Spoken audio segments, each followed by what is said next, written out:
Hello, എല്ലാവർക്കും എൻ്റെ my കിറ്റൻസിലേക്ക് സ്വാഗതം. തത്തമ്മയുടെ മഞ്ഞപ്പെണ്ണ് നോക്കുന്നുണ്ട്, മഞ്ഞക്കിളിപ്പെണ്ണ്. ഞാൻ എല്ലാവരെയും വെളിയിലാക്കി, 2 ദിവസമായി. ആ കൂട്ടിനകത്ത് കിടക്കുകയാണ്. കൂട് പൂട്ടിയിട്ടൊന്നുമില്ല, ഞാൻ കൊണ്ടിട്ടല്ല, തനിയെ കയറി കിടന്നതാണ്. ഞാൻ കുറേ പേപ്പർ വിരിച്ചു കൊടുത്തിട്ടുണ്ട്. ഇന്ന് തത്തുട്ടിക്ക് സുഖമില്ല കേട്ടോ, വയറിന് സുഖമില്ല. എനിക്ക് വെറ്ററിനറി ഹോസ്പിറ്റലിൽ പോകാൻ പറ്റില്ല. ഞാൻ വെളിയിൽ നിന്ന് നമുക്കൊക്കെ വാങ്ങിക്കുന്ന സ്ഥലത്തുനിന്ന് ഒരു ഇരഗുളിക വാങ്ങിച്ചുകൊണ്ട് വന്ന് അവൾക്ക് ഇരയുണ്ടെന്ന് എനിക്ക് മനസ്സിലായി.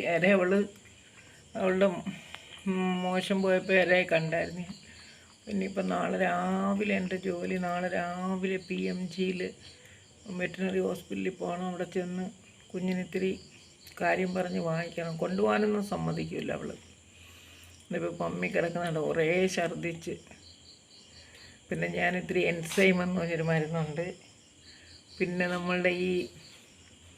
നമ്മളൊക്കെ കഴിക്കുന്ന പോലെ തന്നെ ഒരു ആൾക്കാർക്ക് വയറിളകാനൊക്കെ ഗ്യാസിനൊക്കെ ഉള്ളൊരു പിങ്ക് മരുന്നുണ്ടല്ലോ, ഒരു മരുന്ന്. എൻ്റെ മണം കൊണ്ട് പെപ്പർമെൻറ്റിൻ്റെ ഒരു മണം പോലത്തത്. കൂട്ടിൻ്റെ മുകളിലേ ജൂൺ വന്ന് കയറി ഇരുന്നതാണ്. എല്ലാവരും മുകളിലോട്ട് നോക്കുന്നത്. അത് കാണിക്കാനും പറ്റില്ലല്ലോ. ജൂണിനെ നോക്കുകയാണ്, ജൂണിനെ പോലത്തെ കുഞ്ഞിപ്പെണ്ണ്. എന്തടാ ഇവനൊരു സ്നേഹപ്പാരയല്ലേ ജൂൺ? അയ്യോ, ഉറക്കം വന്ന് വയ്യ എൻ്റെ കുഞ്ഞിപ്പെണ്ണിന്. കിടന്ന് ഉറങ്ങടി മകൾ, കിടന്ന് ഉറങ്ങ്. ജൂൺ ഇറങ്ങിപ്പോയി.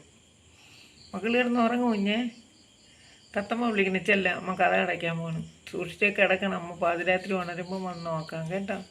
അതെ, ജൂണിൻ്റെ പുറകെ പോയി അവൾ. തത്തയ്ക്ക് സുഖമില്ലാത്തതുകൊണ്ടാണ് അനങ്ങാതെ കിടക്കണമെങ്കിൽ പിന്നെ തത്തയായിട്ട് ശല്യപ്പെടുത്തേണ്ട. അവർ കിടന്ന് ഉറങ്ങിട്ടല്ലേ. ശരി, ബൈ.